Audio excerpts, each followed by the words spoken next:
You put out on Truth Social a post regarding your conversation with President Xi. Right. Can you talk about whether or not you feel that trade talks, trade relations are back on track after appearing to be a little bit off track last week? A little bit off track. It was only the complexity. It's pretty complex stuff. We had a very good conversation with President Xi a little while ago, just before your arrival. In fact, we just hung up, and they said, "You're here." I said, "That's pretty good." Two great leaders of the world in a very short period of time. We had a very good talk, and we've straightened out any complexity. It's very complex stuff, and we straightened it out. The agreement was we're going to have Scott and Howard and Jameson will be going and meeting with their top people and continue it forward. But no, I think we have everything. I think we're in very good shape with China and the trade deal. We have a deal with China, as you know, but we were straightening out some of the points, having to do mostly with rare earth, magnets, and some other things. Those reduced trade tariff rates, they remain in effect? Yeah, we have the deal. I mean, we've had a deal. We announced the deal, and we'll be, I guess you could say, I wouldn't even say finalizing it up, Scott. I would say we have a deal, and we're going to just make sure that everybody understands what the deal is. Okay? We had a really good conversation. By the way, he invited me to China, and I invited him here. We both accepted.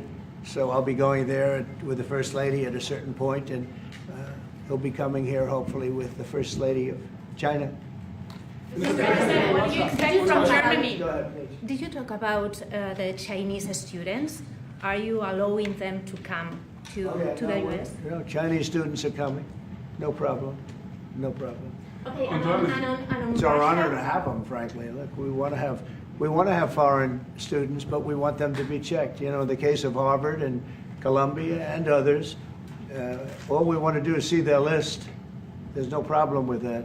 This is anybody outside of our country, international students, because when we see some of the people that we've been watching, we say, where do these people come from? How is that possible? No, we want to have foreign students come. We're very honored by it, but we want to see their list. Harvard didn't want to give us the list. They're going to be giving us the list now. I think they're starting to behave, actually, if you want to know the truth. Okay, and on Ukraine? Yeah, please. On Russia, are you willing to put more pressure on Putin to end the war by imposing new sanctions on Russia and also on China? Well, remember, I'm the one that ended Nord Stream 2, going to a place called Germany, come to think of it. I'm sorry I did that. I don't know. But I ended Nord Stream 2. Nobody else did. And then when Biden came in, he immediately approved it. That's the largest, essentially the largest pipeline in the world, going to Germany and other countries. And by the way, we have so much oil and gas, you will not be able to buy it all. I mean, you literally, we have so much, and I hope we're going to make that a part of our trade deal because we have more than anybody else. We have actually the most by far in the world, probably double what anyone else has. So we'll work on that. I'm sure that's something we'll discuss today. Mr. President, What do you expect from Germany and what do you expect from the Chancellor? Well, first of all, I'm glad to meet because I've been dealing with the Chancellor, and he's a very good man to deal with. He's difficult, I would say. Can I say that? It's a positive. Go ahead. You wouldn't want me to say you're easy, right? no. Yeah, he's a very great representative of Germany. I think all we want is just going to have a good relationship. The rest will just sort of follow very easily. We'll have a good trade deal. I mean, I guess that will be mostly determined by the European Union, but you're a very big part of that, so you'll be involved. But we'll end up hopefully with a trade deal or we'll do something, you know, we'll do the tariffs. I mean, I'm okay with the tariffs, or we make a deal with the trade, and I guess that's what we're discussing now. Mr. President, Back there, please, go ahead. Mr. President? No. Okay. Is Germany doing enough on defense, Mr. President? Is Germany doing enough on defense? What? Defense spending. is Germany doing enough on defense? The Chancellor wants to. Is Germany doing enough on Chancellor wants to defense? spend 3.5. Well, I don't know. I mean, I haven't discussed it very much. I know that you're spending more money on defense now, and quite a bit more money, and that's a positive Definitely. thing. I'm not sure that General MacArthur would have said it's positive, you know. He wouldn't like it, but I sort of think it's good. You understand what I mean by that? Absolutely, I understand. He made a statement, never let Germany rearm. And I said, I always think about that when he says, sir, we're spending more money on defense. I say, oh, is that a good thing or a bad thing? I think it's a good thing.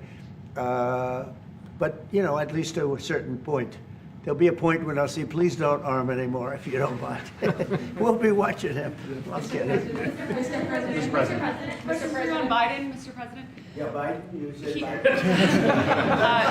Your predecessor dismissed your Autopen investigation. He said he made all the decisions during his presidency. I'm curious your reaction to his dismissal.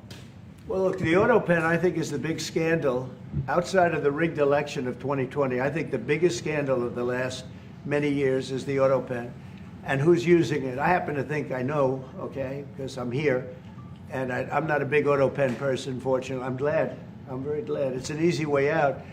But it's a very bad thing, very dangerous. You know, I sign important documents. Usually when they put documents in front of you, they're important.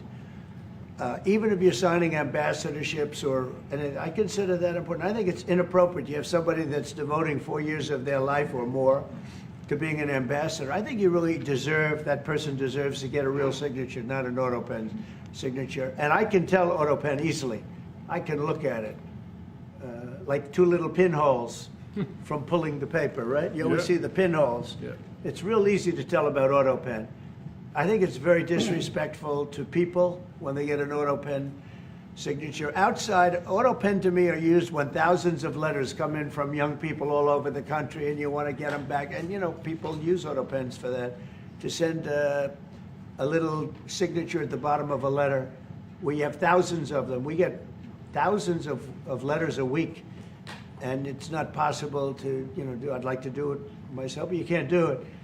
To me, that's where Autopens start and stop. But I'm sure that he didn't know many of the things. Look, he was never for open borders. He was never for transgender for everybody. He was never for men playing in women's sports. I mean, he changed, all of these things that changed so radically. I don't think he had any idea that frankly, I said it during the debate and I say it now, he didn't have much of an idea what was going on. Mr. President. He shouldn't be, essentially whoever used the Autopen was the president. And that is wrong, it's illegal, it's so bad, and it's so disrespectful to our country. Mr. President. Mr. President, will you leave your troops in Germany? And if I may ask a question to the Chancellor to answer in German for the German audience, how has your first encounter been? The answer is yes. We'll talk about that. But if they'd like to have them there, yeah, So you're not we coming have a lot of them, about 45,000. It's a lot of troops. It's a city when you think of More it. than that. That's good economic development. They're highly paid troops, and they spend a lot of money in Germany. But the relationship with Germany is very important. Yeah, we'll be doing that. No problem. May I say a few words in German to Yes, the German please. public? So, danke für die Frage. Wir sind hier im Weißen Haus und ich bedanke mich beim Präsidenten für den sehr freundlichen Empfang im Oval Office in diesem weltweit bekannten Raum. Ich freue mich sehr, hier zu sein und wir bereiten eine Vertiefung unserer Zusammenarbeit vor. Ich freue mich sehr darüber.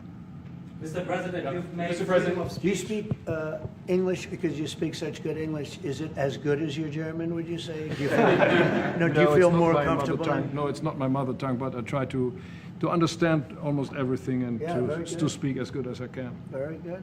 You know, it's Mr. President, you've made it's an achievement, actually. Mr. President, can the we follow up on the criticism that I've Autopen? seen thank you, Mr. President. The criticism that I've seen, and I'm sure you've seen, regarding Elon Musk and your big, beautiful bill, what's your reaction to that? Do you think it in any way hurts passage in the Senate, which, of course, what is you're seeking? Well, look, you know, I've always liked Elon, and it's always very surprised. You saw the words he had for me, and he hasn't said anything about me that's bad. I'd rather have him criticize me than the bill, because the bill is incredible.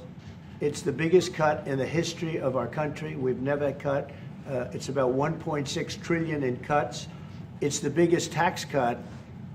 You would say, people's taxes will go way down, but it's the biggest tax cut in history. It's we are doing things in that bill that are unbelievable. And when you look at what we're doing for small businesses, for people, for middle-income people, all of the things that we're doing, nobody's ever seen anything like it. And, you know, Elon's upset because we took the EV mandate, and, you know, which was a lot of money for electric vehicles. And you know, they're having a hard time, the electric vehicles, and they want us to pay billions of dollars in subsidy. And, you know, Elon knew this from the beginning. He knew it for a long time ago. That's been in there. That's been, I would say, JD, that hasn't changed. That's been right from the beginning. Mr. Secretary, that hasn't changed at all, right from the beginning. But I know that disturbed him. He wanted, and rightfully, you know, he recommended somebody from, that he, I guess, knew very well. I'm sure he respected him, but to run NASA. And I didn't think it was appropriate. And he happened to be a Democrat, like totally Democrat. And I say, you know, look, we won. We get certain privileges, and one of the privileges, we don't have to appoint a Democrat. NASA is very important. We have great people.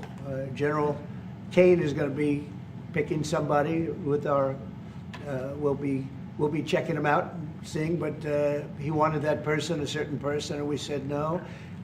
And, you know, I can understand why he's upset. Remember, he was here for a long time. You saw a man who was very happy when he stood behind the Oval desk, and even with the black eye, I said, do you want a little makeup? We'll get you a little makeup.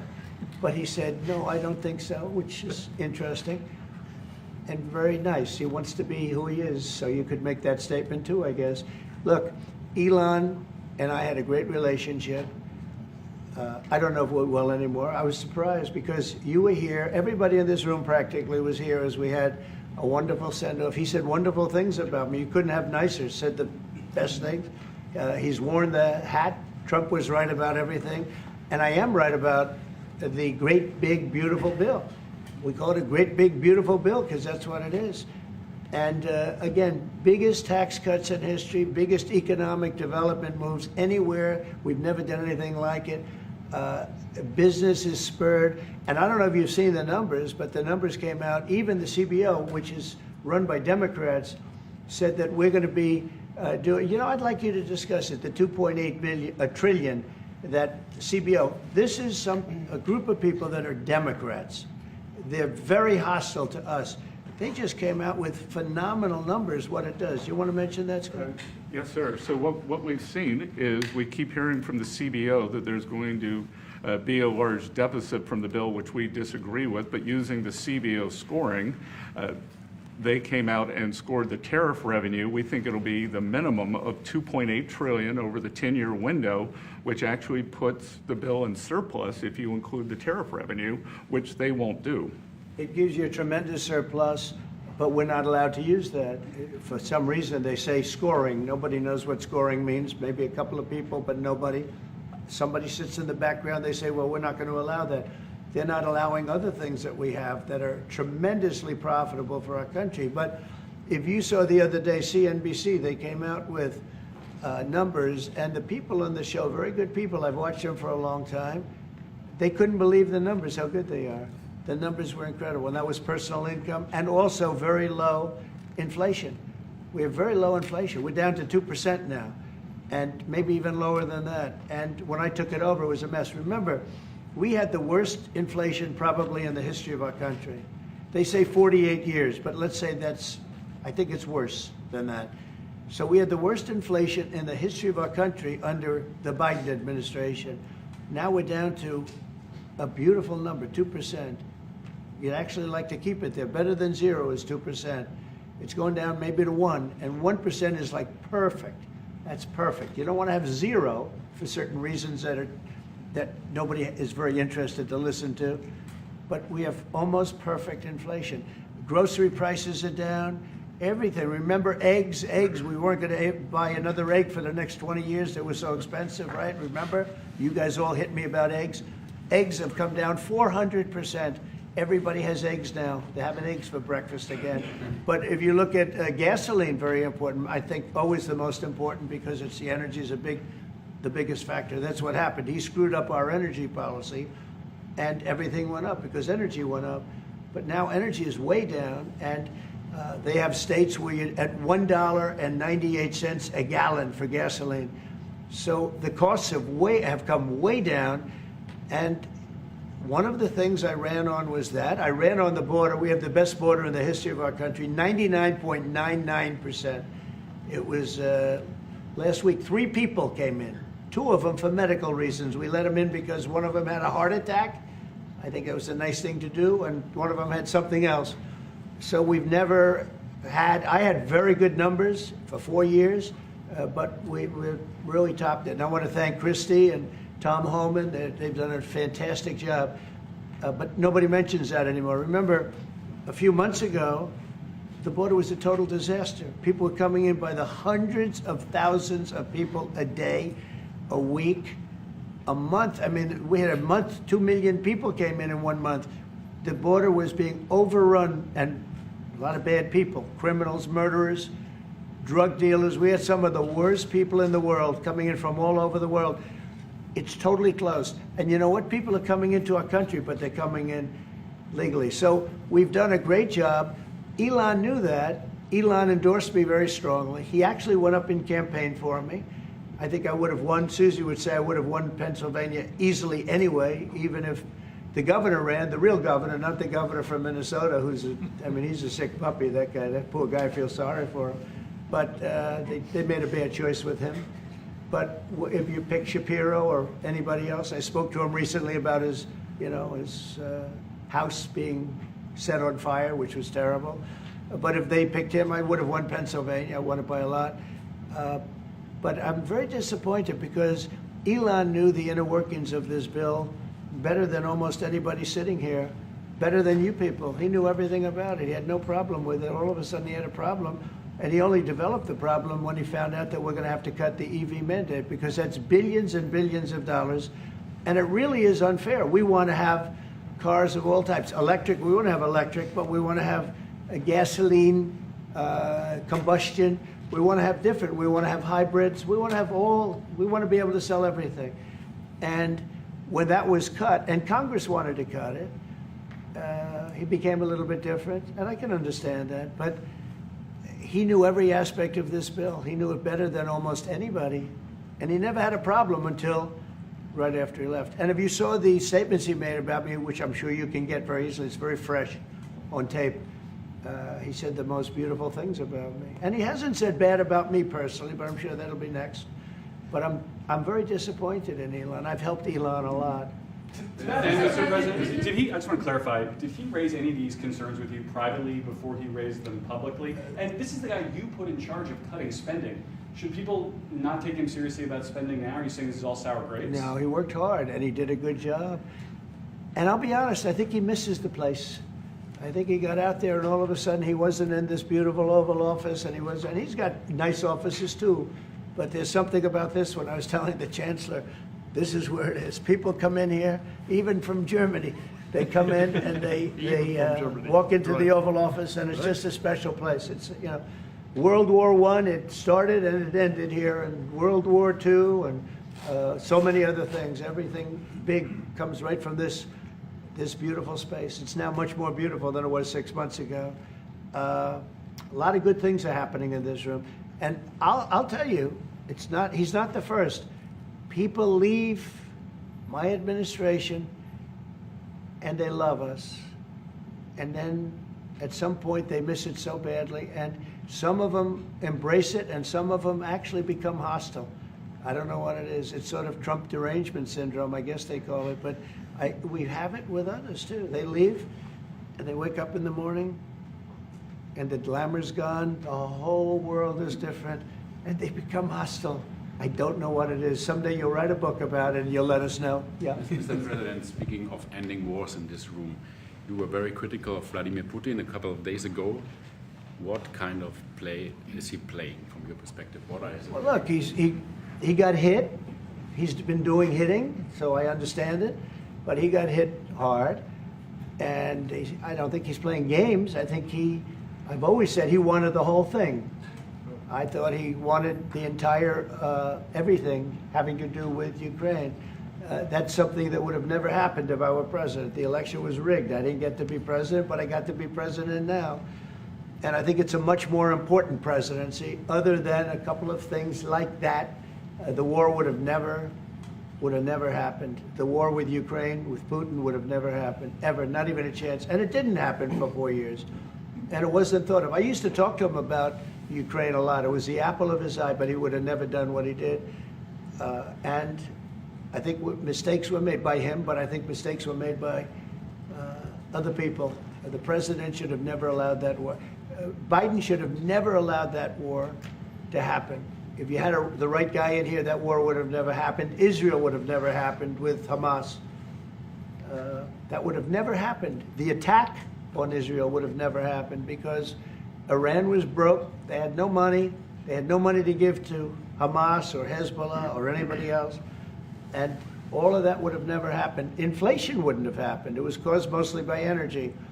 And the Biden administration messed up my great energy policy. We were down into the 190 a gallon, and it would have never happened. It was caused by energy and their bad spending on the Green New Scam and other things that they spent on. But all of those things would have never happened. But maybe most importantly, the war, Chancellor, with Russia would never have happened with Ukraine. It was something that would have, you know, I dealt with Putin a lot. There was no chance, zero. And you know, a lot of people say, how do you know? For 4 years it didn't happen. There was never a chance of it happening. And he understood the consequences. Now, it's a shame. And when you see all of those people, they came out with a report today that millions of people have died, much more than people thought. And I've been saying that for a long time. The amount of death in that war is far greater than the news has been reporting, or than, frankly, that either side has been reporting. It's a very sad thing. And I can tell you, just speaking for the Chancellor, because we speak about it, he feels the same way. He wants to see it ended. Would you like to say something? Absolutely. And I'm here, Mr. President, to talk with you later on how we could contribute to that goal. And we all are looking for measures and for instruments to bring this terrible war to an end. And may I remind you that we are having June 6th tomorrow. This is D-Day anniversary, when the Americans once ended a war in Europe. And I think this is in your hand in specific, in ours. That was not a pleasant day for you? No, that was not a pleasant. This was not a great in day. the long run, Mr. President, this was the liberation of my country from Nazi dictatorship. That's true. So, that's true. And we know what we owe you. But this is the reason why I'm saying that America is again in a very strong position to do something on this war and ending this war. So let's talk about what we can do jointly, and we are ready to do what we can. And you know that we gave support to Ukraine, and that we are looking for more pressure on Russia. The European Union did, and we should talk about that. We will talk about it. And, Yeah. you know, it's good timing. The numbers for our country are through the roof, the economic numbers, because of the election and because of tariffs and other things, a lot of things. But we've had some of the best numbers we've ever had. They were reported yesterday, the day before, and even today. The country's doing really well. I think that one of the things you'd be most interested in is that 6 months ago, we were having a hard time getting anybody to join our military. I mean, they just couldn't do it. The numbers were record low. We couldn't get people to join the military. It wasn't me. This was before I got there, the past administration. But 6 months ago, a year ago, the numbers were record low. You couldn't get them to join. That included the police. And you couldn't get them to join. Now, we just hit the highest number in the history of our country, we think, but very close, but the highest in the history of our country, recruitment, joining the Army, Navy, Air Force, Marines, Coast Guard, police forces all over the country. What did you do for that? What was the reason? Spirit. They love our country again. You know? You're going to do the same thing. Spirit. We have great spirit is back in our country, and it's very simple. And, you know, it was only, Susie, 6 months ago, right, that you got reports, you're the one that released them, that you couldn't get anybody to join the military, and now we're stocked. Every service now is packed, and we have waiting lists of people trying to get in, as good as we've ever had in the history of our country. So that's an honor. That's a great honor. Mr. Yeah. President, Mr. President, on the war. On California. You've asked. You've had enough. Go ahead, please. Mr. President, so would you consider to put more sanctions on Russia? Because this discussion is going on now for weeks and months, and you tweeted about it once, but then nothing happens. So Yeah, when what would you do? I see the moment when we're not going to make a deal, when this thing won't stop, Is there a if deadline that for you? moment, Yeah, it's in my brain, the deadline.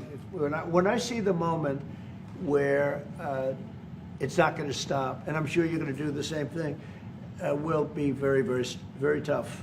And it could be on both countries, to be honest. You know, it takes two to tango. But we're going to be very tough. Whether it's Russia or anybody else, we're going to be very tough. That's a bloodbath that's going on over there. And when I see the moment where I say, well, they're going to just keep fighting. You know, I gave the analogy yesterday when I spoke to President Putin. I had a 2-hour and 15-minute call with him. Sometimes, and this is me speaking maybe in a negative sense, but sometimes you see two young children fighting like crazy. They hate each other and they're fighting in a park.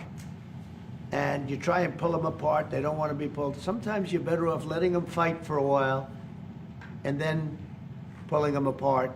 And I gave that analogy to Putin yesterday. I said, President, maybe you're going to have to keep fighting and suffering a lot because both sides are suffering before you pull them apart, before they're able to be pulled apart. But it's a pretty known analogy. You have two kids, they fight. Sometimes you let them fight for a little while. You see it in hockey. You see it in sports. The referees let them go for a couple of seconds, let them go for a little while before you pull them apart. And maybe, and I said it, and maybe that's a negative because we're saying go, but a lot of bad blood. There's some bad blood between the two. I have to deal with it, and the Chancellor has to deal with it. It's incredible. The level of, there's a great hatred between those two men, but between the warring parties. Great hatred. What made you say and believe, apparently, that there's no immediate peace? What? That there's no immediate peace. There will be no. Well, I can't. I'd love to have immediate if I could. But why If I could, but we don't have immediate. You know, it's like I'd love to have that. I'd like it to start right now. We would leave a room if we knew the war could end. We'd say, forget about you guys. Forget about trade, right? Yeah. We'd say, let's go settle it. There's some additional fighting that's going to go on. You know, he attacked, and they attacked pretty harshly. They went deep into Russia, and he actually told me. I mean, I made it very clear. He said we have no choice but to attack based on that, and it's probably not going to be pretty. I don't like it. I said, don't do it. You shouldn't do it. You should stop it. But again, there's a lot of hatred. And, you know, I'm very proud of the fact that with India and Pakistan, I was able to stop that. And those are nuclear powers. And that was getting close to being out of hand. And I spoke to some very talented people on both sides, very good people on both sides. And I said, you know, we're dealing with you on trade, Pakistan and India right now. I said, we're not going to deal with you on trade if you're going to go shooting each other and whipping out nuclear weapons that maybe even affect us. Because, you know, that nuclear dust blows across oceans very quickly. It affects us. And I said, if you're going to do that, we're not going to do any trade deals. And you know what? I got that war stopped. Now, I hope we don't go back and we find out that they started, but I don't think they will. They were both good. They were well represented. I want to congratulate both countries because, as you know, the leader of India, who's a great guy, was here a few weeks ago. We had some great talks. We're doing a trade deal. And Pakistan, likewise, they have very strong leadership. Some people won't like when I say that, but, you know, it is what it is. And they stopped that war. Now, am I going to get credit? I'll never get credit for anything. They don't give me credit for anything. But nobody else could have done it. I stopped it. I was very proud of that. I wish we could do the same thing with Ukraine and Russia. And at some point, it'll happen. I believe that. And if it doesn't happen, or if I see somebody's out of line, if Russia's out of line, you'll be amazed how tough. Remember this. They like to say that I'm friends with Russia. I'm not friends with anybody. I'm friends with you. I'm not friends with that. I want the right thing to happen for our country, for everybody, for humanity. but I'm the one that stopped the pipeline. It's called Nord Stream 2. Until I came along, nobody ever heard, not one person in this room ever heard of Nord Stream 2. You probably did, Yes, because I it did. went to Germany. He's the only one Knowing that that heard this of was it. a mistake. But Yeah, I stopped right. it. I stopped it. Yeah, and you've said that openly. Yeah. It was a mistake because, and I used to go with Angela. I'd say, well, wait a minute. We're spending all this money to defend you against Russia, and then you're giving Russia billions of dollars a month. What kind of a deal is that? You know, which was, but you said it better than anybody else. I appreciate it. But I'm the one that stopped it. And that was the biggest economic development job, if you want to call it that, in the history, think of it, in the history of Russia. That was a massive, it's the biggest pipeline in the world. Going to go all over Europe, not only to Germany. You know, they were Germany, but then they were branching off all over to Europe. Nobody ever heard of, not one person of you heard of it. And I stopped it. It was dead. And then they say, I'm friends with Putin. I got along with him. He respected me, I respected him. It would have never happened. But I stopped Nord Stream 2. When Biden came in, almost the first week, he approved it. He let it be built. And then they say that I wasn't tough on Russia. Putin said to me, you know, you're not tough on Russia. You stopped the biggest, most important job we've ever done. You stopped it. And Biden came in and he let it be built. And I'll tell you what, I'll never forget the day I had it totally stopped. They weren't building. They gave up on it. They weren't able to. And then Biden came in and he let him build. I couldn't believe it. Okay, one or two questions more, please. Any questions? Any question for the Chancellor? Continue. Go ahead, for the Chancellor. That would be one. I like his answers much better. Well, first, would you continue to support Ukraine? Yeah, I'm with Ukraine. We just signed a big deal on rare earth with Ukraine. And I want to, you know what, I'm for stopping killing, really. That's what I'm for. Again, a war that would have never started, should have never started. I want to see the killing stop. We spent $350 billion, much more than Europe, but Europe spent a lot also. And they spent way over $100 billion. Yeah. So you're talking about close to $500 billion went into that whole thing. And it's not even the money. And I know with you too, it's a lot of money, but it's the death that's being caused. We went to the Middle East. I went last week to the Middle East. We took in $5.1 trillion. That's many, many times. That's 30, 40 times, 50 times more than what we're talking about. It's think of that, $5.1 trillion of investment with one trip that lasted 4 days. So it's not the money. It's a little the money, but not the money, the big thing. The big thing is the death. The death of, and really the decimation. You've lost a whole culture. You know, Ukraine had the most beautiful turrets. They call them turrets, the little towers, beautiful towers, the most beautiful in the world. They're all now laying on their side, blown to smithereens. It'll never happen again. They've taken away the culture of a country. They've taken away the heritage of a country. It's a terrible thing. But most importantly, again, is the death. 5,000 plus people a week, soldiers, are being killed. He doesn't want that, and I don't want that. One more. Yeah, please. Thank you. Mr. President, do you support the Graham bill on putting high tariffs on China? I haven't looked at it, but they'll be guided by me. That's the way it's supposed to be. They're going to be guided by me. No, I haven't looked at it. It's a bill on sanctions, etc. I'm a very quick study. At the right time, I'll do what I want to do. But it could very well be okay. I'll have to see. But they're waiting for me to decide on what to do, and I'll know maybe very soon. It's a harsh bill. Yeah, very harsh. We'll take one more on the Autopen. Go ahead. I would like to have a question to the Chancellor as well, because do you agree with the analogy the President made on the war between Russia and Ukraine as being a fight between two kids? Is that how you view that as well?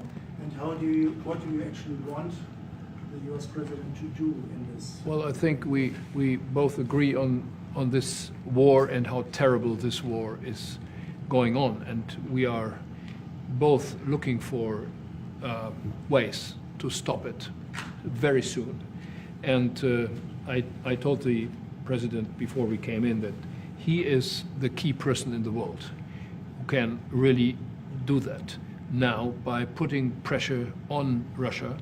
And we will have this debate later on again, how we can proceed jointly between the Europeans and the Americans. And I think we are having the duty to do something on that now, to stop it after 3.5 years, which is really terrible. Look at the kids, the kids which were kidnapped from Ukraine to Russia. This is all terrible. And so we are talking about instruments, measures, what we can do. And my personal view is clear on that. We are on the side of Ukraine, and we are trying to get them stronger and stronger just to make Putin stop this war. And this is our approach. We get satellite pictures of the war field, and you don't even like to look at them, right? It's terrible. So it's really bodies, arms, heads, legs all over the place. You've never seen anything like it. It's so ridiculous. And this is only by Russian weapons against Ukraine. This had never happened with Ukraine weapons against Russia. Never. Ukraine is only targeting military targets, not civilians, not private, not energy infrastructure. So this is the difference, and that's the reason why we are trying to do more on Russia, how to stop this war. Well, in this case, I'm talking about the battlefield, the soldiers on soldiers. But you could also say that, too, with the cities. The cities are being hit also. So it's a terrible, terrible thing. Somebody said Autopen. Did I hear the word Autopen? I'm just curious. Because I think it's the biggest scandal maybe in the last 100 years in this country. So when I hear that word, I think it has to be discussed, because the fake news will try and hide it, and we can't do that. Well, that's what I'm asking. Have you uncovered any evidence that anything specific was signed without President Biden's knowledge or by other people in the administration acting illegally?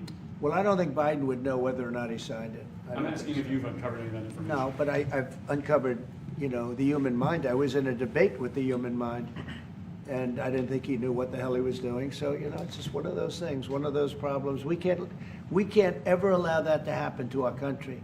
The danger our country was in, and I know some of the people that worked with him, radical left, horrible people. And I could give you the name of some of the people that use the Autopen, because I'm here, and I ask questions about people that were here also. There are a lot of people that were here when that happened, and they're here right now, and they'll answer your question very accurately. But I know some of the people that use that Autopen, and those are not the people that had the same ideology as Joe Biden. These were radical left lunatics that used that, and they didn't get elected. He didn't get elected either, actually. Thank you very much, everybody. Thank you.